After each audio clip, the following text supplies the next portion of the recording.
I'm Frane Divnic. I was born in Šibenik in 1607 to a respected patrician family, and I worked as a city magistrate and envoy. At the age of 45, very soon after some turbulent events which forever set the fate and future of my city, I began to lose my sight, and soon I became entirely blind.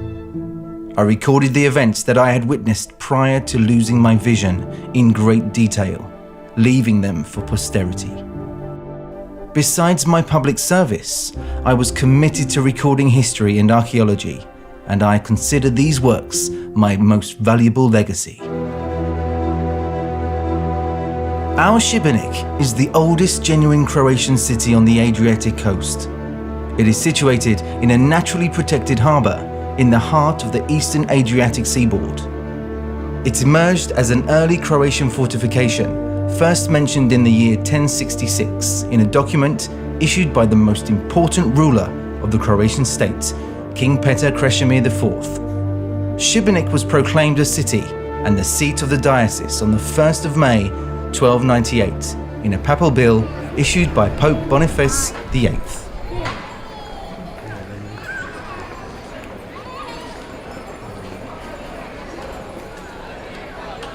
During my lifetime, Šibenik had as many as 10,000 residents, and it was the largest city in Dalmatia. The central city square was the hub of public and social life. The most important examples of Šibenik's architecture are located around the square: St. James's Cathedral, the City Hall, the small loggia, the palaces of the rector and bishop, and numerous stone manor houses of local patricians. My city was under Venetian rule in the 17th century. In terms of its culture and economy, lifestyle, architecture, and internal secular and clerical organization, Šibenik was much like the other cities of Mediterranean civilization. This was reflected in the city's natives, who dressed in line with the prevailing European fashions. The city's population was divided into nobles and commoners. The city was headed by the rector, elected by the Venetian authorities at the time, while many officials worked in the civil service, which controlled the operations and stability of the city and its citizens. The military contingent stationed in the city fortifications maintained the peace and security of the population, and it consisted of senior and junior officials and corporals, lancers, artillery, and cavalry troops. The Venetian military consisted mainly of foreign mercenaries, combined with a small number of domestic auxiliary units. There were Frenchmen, Germans, Swiss, Walloons, Englishmen, Irish and Scots here, as well as Dutchmen and Corsicans. There were Italians and we Croats, Albanians and even Greeks, and also Christians who had fled from the Ottoman Empire. Vlachs or Molochs, who were quite insubordinate but exceptionally brave and fierce warriors. You can imagine how challenging it was to organize so many different men and combat traditions in a unified army.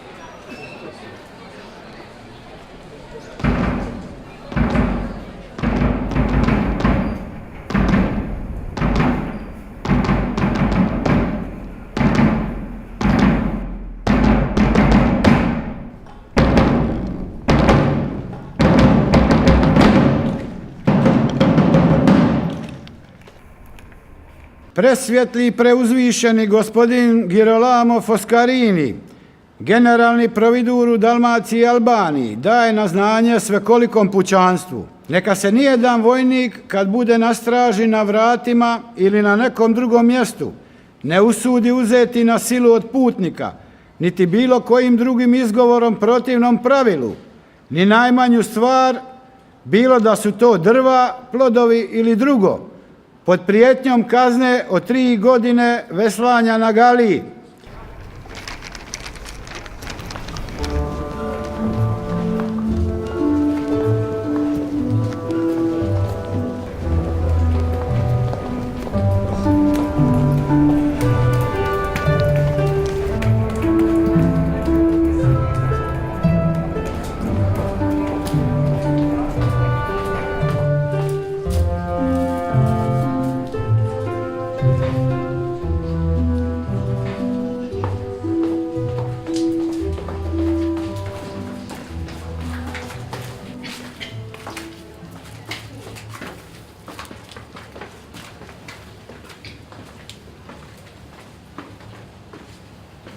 my father was still a child when the famed Šibenik galley, the St. George, commanded by Captain Christopher Lucic, set off for the Battle of Lepanto, a battle which played a crucial role in the survival of Christianity in these regions.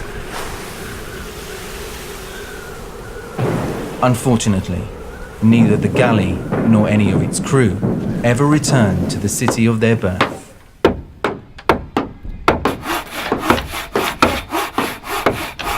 At the time, Šibenik's natives were known far and wide as sailors and shipowners, and the city even had its own shipyard.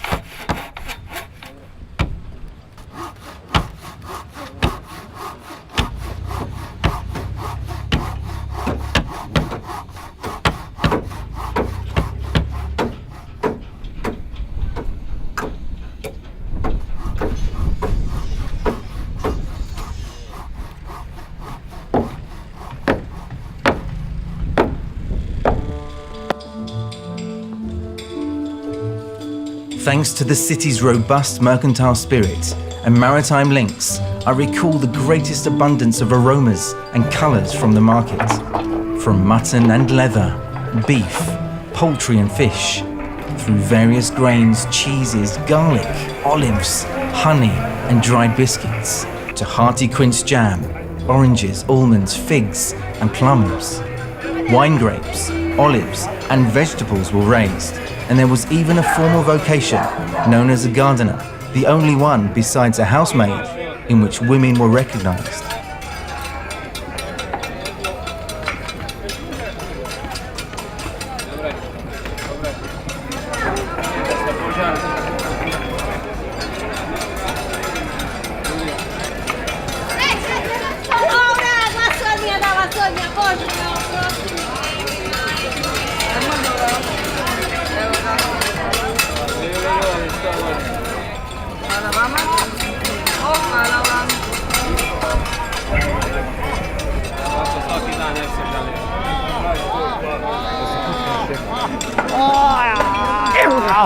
Evo, pukao je.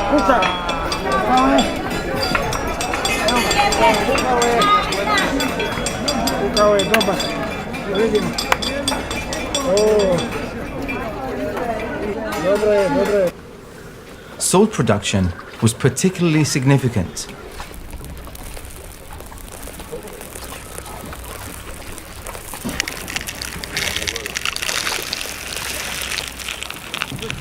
Oil, dried fish, spices and fabrics were exported to Bosnia, while grain, meat, cheese, honey, wax and wool were traded from the opposite direction and passed through Šibenik. It was a time when Šibenik prospered after 72 years of peace with the Ottomans.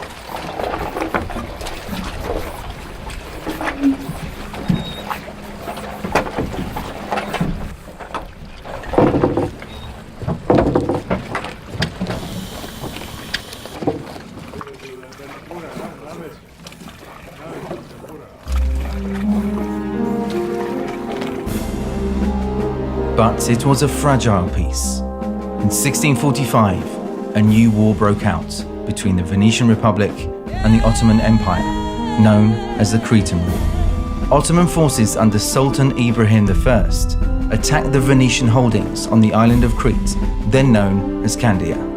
The flames of war very rapidly spread across the entire length of the Ottoman-Venetian border, very fiercely engulfing parts of Dalmatia as well.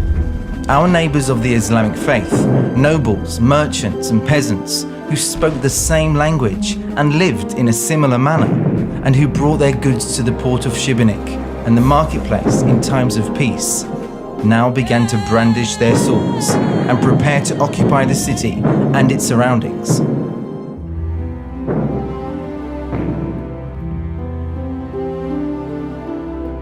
Only a single fortress, St. Michael, stood on the plateau above Šibenik. The city's residents call it the Old Fortress because the city grew out of it, and it served as the primary defense point of the city, which overlooked the entire Šibenik Channel.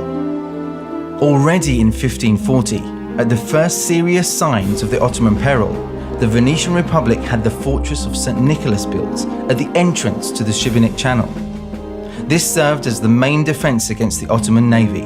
It was such a powerful and well-positioned fortification that the Ottomans did not attempt any attacks whatsoever for the next 100 years. For the purpose of land-based defense against Ottoman attacks from the Šibenik hinterland, and due to the vulnerability of the fortress of St. Michael in 1646, Šibenik natives, despite opposition from the Venetian Senate, began building the fortress of St. John on the peak of a neighboring hill on their own initiative. Since an Ottoman attack on Šibenik was becoming increasingly imminent, the new commander of the city's defense, Baron von Degenfeld, ordered the construction of yet another fortress a little farther east. Since he personally took charge, the citizens named the fortress Barone in his honor. The fortress was built in compliance with the most recent understandings of military architecture, based on designs drafted by Antonio Leni from Genoa. Since artillery was becoming increasingly vital, instead of narrow and high walls, low and thick bastions filled with earth were built. The construction of both fortresses, St. John and Barone, only lasted 2 months. Addressing the military council in Zadar, which was convened after the Ottoman seizure in Novigrad at the behest of General Leonardo Foscolo, the supreme commander of Venetian forces in Dalmatia, Baron von Degenfeld opposed the idea of withdrawal and vehemently advocated the defense of Šibenik at all costs, using all available forces. He believed that because of its key strategic position, the fall of Šibenik into Ottoman hands would practically cut Venetian Dalmatia in half, and very rapidly lead to the loss of the remainder of Dalmatia.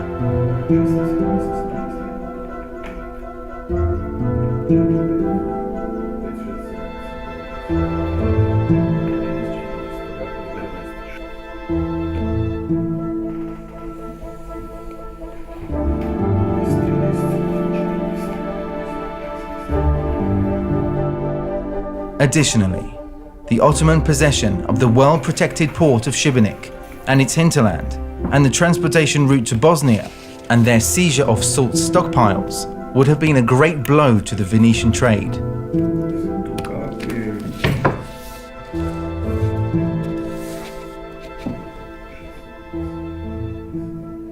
General Foscolo, who had a high opinion of the Baron, decided to approve this strategy and immediately sent him to Šibenik with military reinforcements. In October 1646, the Bosnian Pasha Ibrahim, emboldened by his military successes that year, attacked Šibenik with a numerically superior army. Reinforced by 2 new fortresses, the city's defense, under Baron von Degenfeld's command, resisted these attacks, and the Ottoman army had to withdraw.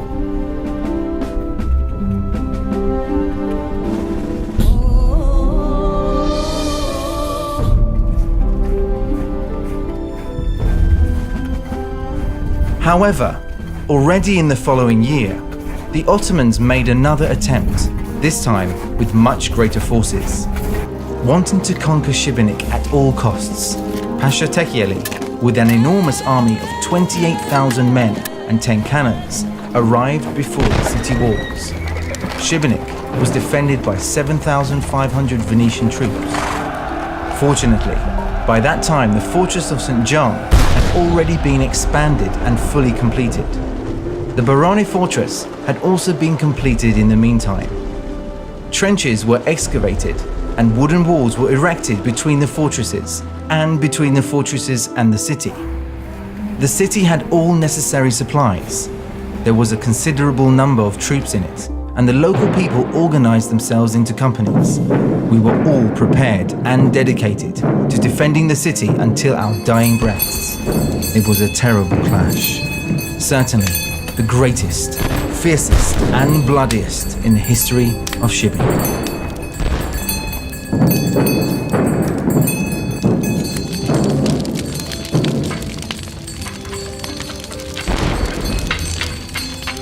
At dawn, on the 25th of August, 1647, the Ottoman artillery bombardment and siege of the city began. after which the Ottomans charged. However, the brave people of Šibenik managed to repel them. The Ottomans withdrew to their starting positions in order to prepare a new attack. The main charge was attempted again by the Ottomans on the 8th of September 1647, when Baron von Degenfeld ordered his troops to exit the fortress and launch a counterattack. Parts of the Ottoman army began to retreat. The final blow for the Ottomans was delivered by the ships that arrived under the command of General Foscolon, who staged an additional attack from the sea. This defeat resulted in chaos and desertion in the Ottoman camp, and on the 16th of September 1647, Pasha Tekyeli abandoned the siege of the city and withdrew to nearby Dunnish with the remnants of his army.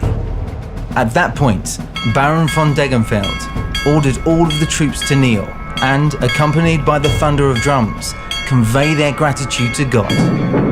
The Kandyan War lasted with lesser or greater intensity for a full 4 years until 1669, but the Ottomans never again attempted to conquer Šibenik. The stone walls of this fortress forever serve as testimony to the fact that Šibenik, by vanquishing a superior force, secured its freedom.